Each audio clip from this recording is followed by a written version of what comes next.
If saving money has been feeling harder than it used to, you're not crazy. And if you've been telling yourself, I just need more discipline, I want you to hear this clearly. It's probably not a discipline problem. Prices have gone up. Groceries, rent, insurance, it's all real. But here's what most people miss. Even in a tough economy, you likely have more control than you think. And in this video, I'm going to show you why saving feels so hard right now and 3 simple shifts that make it easier without requiring superhuman willpower. Hi, my name's Obi, and I've been studying finance for over a decade, and I've worked for years in the space as well. And here's what I've learned about saving. It's less about math and way more about behavior and environment.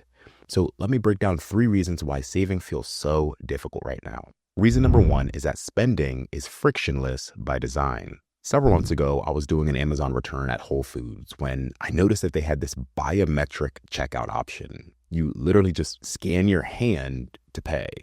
No card, no wallet, not even your phone. You literally just scan and go. And that was the first time I had seen something like this in person. And it hit me that we are moving into a world where spending takes almost zero effort. Think about it.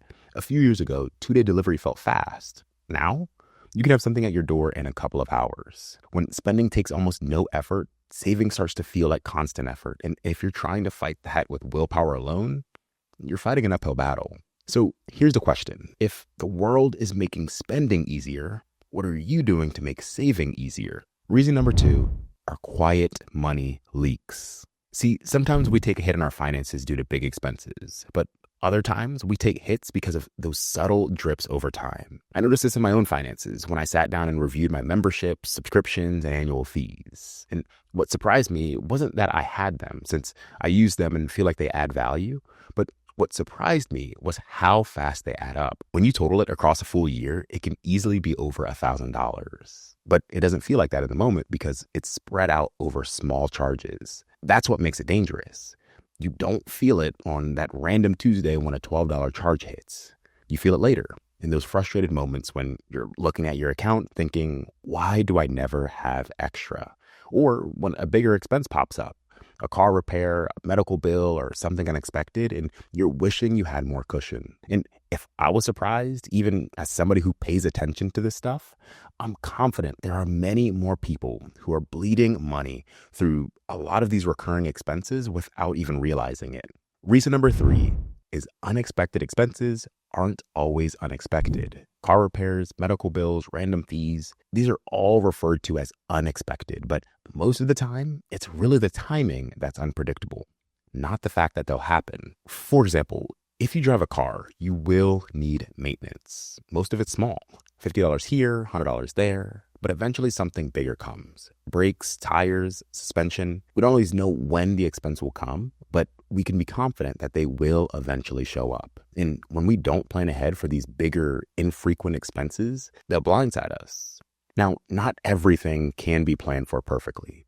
Life happens, but you can plan for the categories. So when the timing hits, it doesn't derail you and you can lessen the blow. So those are 3 reasons why saving feels hard. Now, let's talk about what actually makes it easier and 3 shifts that don't require you to become a different person. Shift number 1 is don't forget to pay yourself. Most people are already consistently paying everybody else. Rent, bills, insurance, subscriptions, restaurants, but they forget to pay one person, themselves.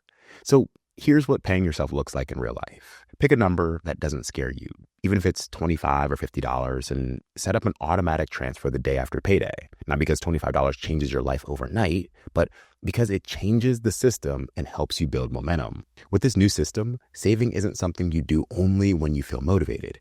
It becomes something that happens automatically, even on the days that you're not feeling like it.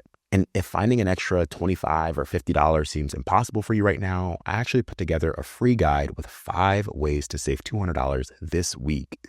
It's super practical and beginner friendly, and I'll link it down in the description below. Shift number 2, put friction back into spending. If spending is frictionless, you need to add just a little friction back in. Here are a few things that have worked for me over the years that I feel can work for you as well. First, you can try removing safe payment methods. Delete your card from websites and from your phone's autofill. Having to physically grab your card and type it in gives your brain just enough time to ask, wait, do I actually need this? Second is to stop scrolling shopping apps for entertainment. We all know how quickly just browsing turns into money spent. And the third is to unsubscribe from marketing emails you no longer need. Whether you open them or just read the subject lines, they are influencing you. A 10-minute unsubscribe session can save you from seeing thousands of ads per year. And as a quick note, you can also do this for physical mail by calling the companies that are sending you the mail to your home and asking to be removed from their mailing lists.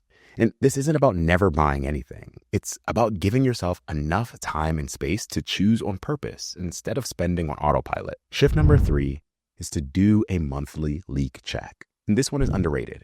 Once a month, do a quick check to spot any places where your money is slipping away. Open your bank or credit card statements, search for recurring charges, subscriptions, memberships, annual fees. Go through each and make a determination on whether that recurring charge should continue. Then take a moment to cancel or unsubscribe to any that need to go. The goal here is to make sure your money is funding what you actually value, because if saving feels hard, sometimes it's not because you're irresponsible. It's because your money is already spoken for in 15 different directions without even realizing it. Now, you might have tried some of these tactics and still feel like saving is difficult.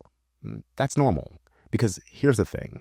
When saving is based on willpower, it works on your best weeks. And then life gets stressful, you get tired, something happens, and the whole plan collapses. Which is exactly why in this next video, I'm breaking down how to save money without relying on willpower alone. I'm going to show you the willpower traps that keep people stuck in the same cycle, even when they truly want to get better, and how to set your money up so saving happens even on your worst weeks, not just your best ones.